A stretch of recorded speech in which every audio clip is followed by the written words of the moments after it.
আমাদের পুকুরে অনেক বড় বড় চায়না পুঁটি রয়েছে। জালে যদি মাছ ধরা পড়ে, আগামীকাল আপনাদের সঙ্গে চমৎকার একটি রেসিপি আমি শেয়ার করব।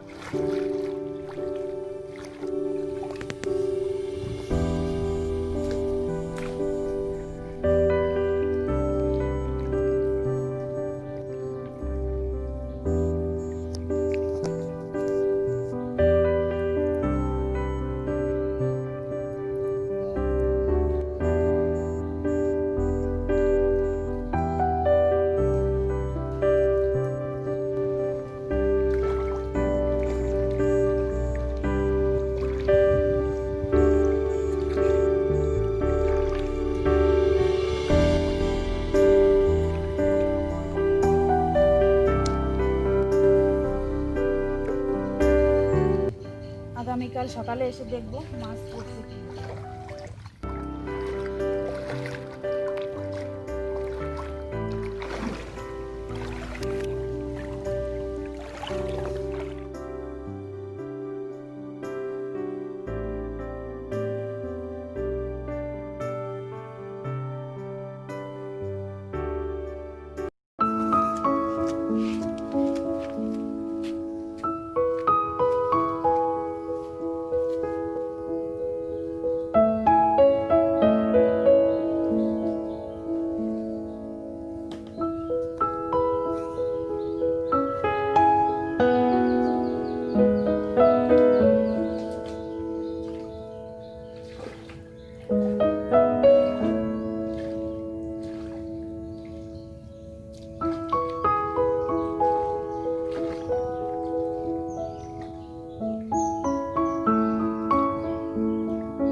আমি জালটি পেতে রেখেছিলাম, দেখেন কেমন দুটো পুঁটি মাছ বেঁধেছে।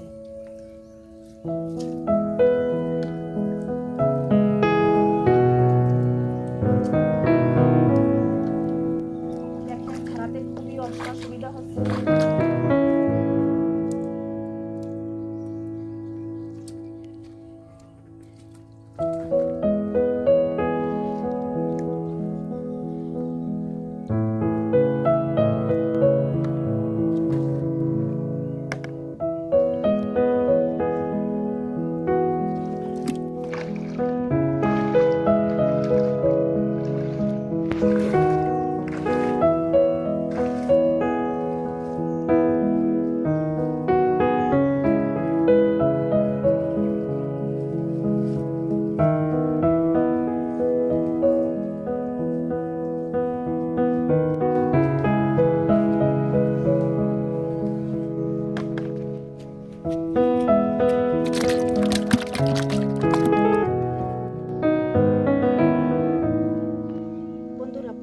মাছ দুটো কেটে নেব।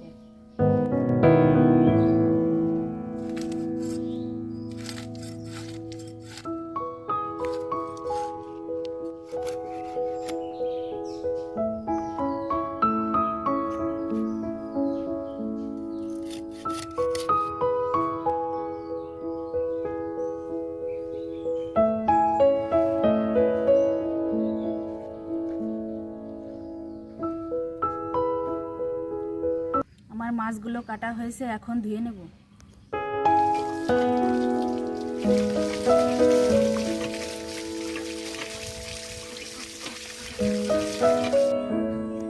নমস্কার বন্ধুরা, লাবণী ভিলেজ ফুড কিচেন থেকে আপনাদেরকে স্বাগত জানাই। বন্ধুরা, আশ্বিন ও কার্তিক মাসে এই মাছে বেশ চর্বি হয়, খেতে খুবই সুস্বাদু লাগে। এই মাছগুলো আপনারা ভাপা করেও খেতে পারেন, কিন্তু আজ আমি গাটি কচু দিয়ে পাতলা একটি স্বাস্থ্যকর ঝোল করে দেখাবো। চলুন তাহলে শুরু করি। এই রেসিপিটা কেউ যদি আগে থেকে বাড়িতে তৈরি করে থাকেন, তাহলে আমাকে অবশ্যই কমেন্ট করে জানাবেন যে খেতে কেমন হয়েছে। এই রেসিপিটি করার জন্য আমি আগে থেকে মশলা তৈরি করে নিয়েছি। জিরে বাটা, আদা বাটা, ধনে বাটা, শুকনো লঙ্কা বাটা, গরম মশলা বাটা, কাজু বাদাম বাটা, গোটা কাঁচা লঙ্কা। এছাড়াও আছে সরিষার তেল, লবণ, হলুদ গুঁড়ো, গাটি কচু, মাছ। এবার আমি গাটি কচুগুলো কুটে নেব।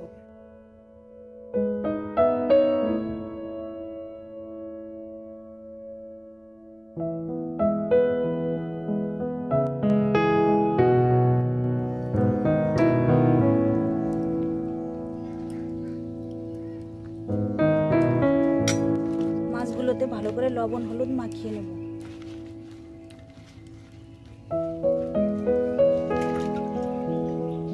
এবার দিয়ে দেব সরিষার তেল।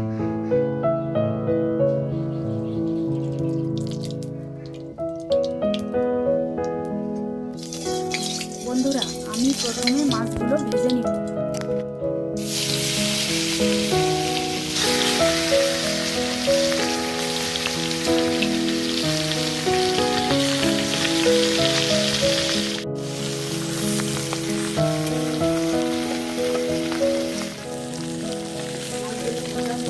মাছগুলো এখন আমি তুলে নেব।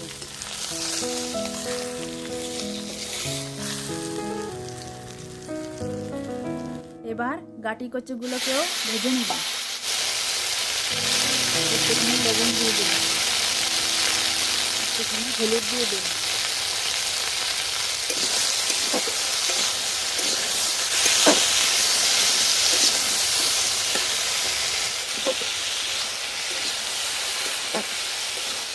এবার আমার গাটি কচুগুলো ভাজা হয়েছে, এখন নামিয়ে নেব।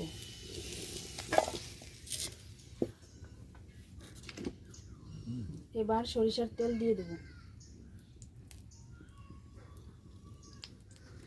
তেল গরম হয়েছে, মশলাগুলোকে এক এক করে দিয়ে দেব। দিয়ে দেব জিরে বাটা, দিয়ে দেব আদা বাটা, দিয়ে দেব ধনে বাটা, দিয়ে দেব শুকনো লঙ্কা বাটা, দিয়ে দেব কাজু বাদাম বাটা, দিয়ে দেব গরম মশলা বাটা।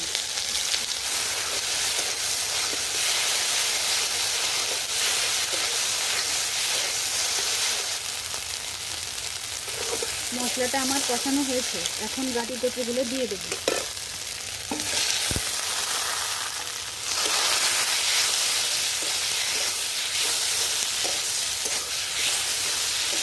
এখন জল দিয়ে দেব।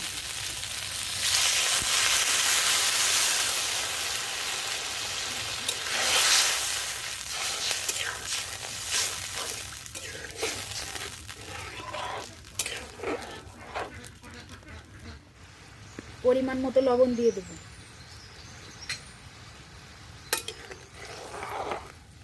গোটা লঙ্কা চিড়ে দিয়ে দেব।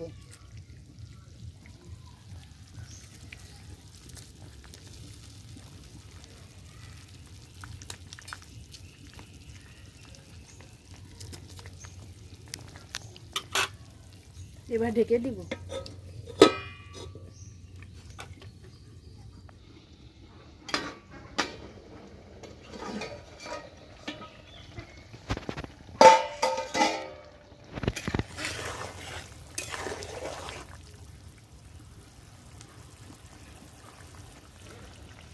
এবার দিয়ে দেব ভেজে রাখা মাছ।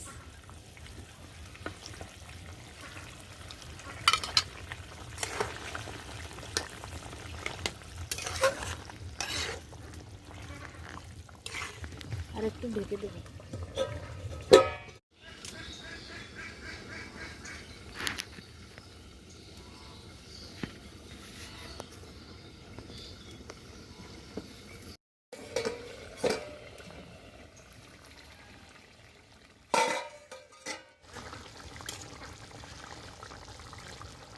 গাটি কচু গলে গিয়েছে এবং আমার রেসিপিটিও তৈরি হয়ে গিয়েছে।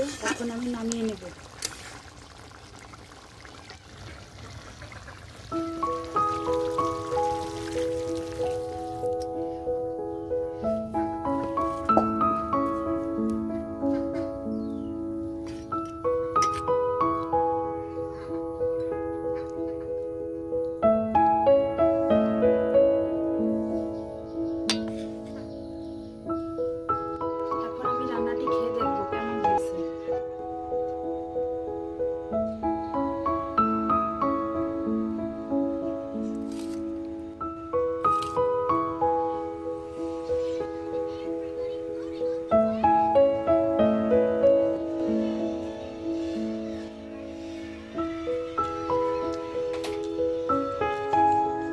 খেতে খুবই ভালো হয়েছে। আপনারা বাড়িতে এভাবে ট্রাই করবেন এবং আমার ভিডিওগুলো দেখতে থাকবেন। আমার চ্যানেলটি সাবস্ক্রাইব করে আমার পাশে থাকবেন। সবাই ভালো থাকবেন, সুস্থ থাকবেন।